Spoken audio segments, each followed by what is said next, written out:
ছোটবেলায় শুনে এসেছিলাম যে এই আজকে যে দিন, আজকে যে সংক্রান্তি, এই সংক্রান্তির আগে গাছে যে আম ধরে আম হয়, সেই আম নাকি খাওয়া যায় না।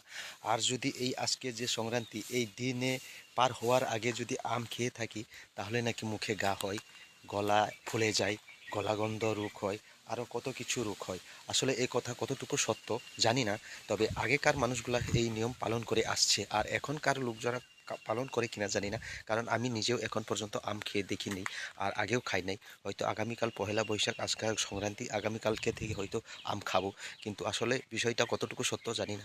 কেউ যদি সংক্রান্তির আগে আম খেয়ে থাকেন, কারো যদি মুখে ঘা হয়ে থাকে, বা কারো যদি সংক্রান্তির আগে আম খাওয়ার কারণে কোনো কিছু সমস্যা হয়ে থাকে, তাহলে আমাকে কমেন্ট করে জানিয়ে যাবেন। আসলে তাহলে আমি বুঝবো আসলে ঘটনা কি, আসলে সত্য কতটুকু।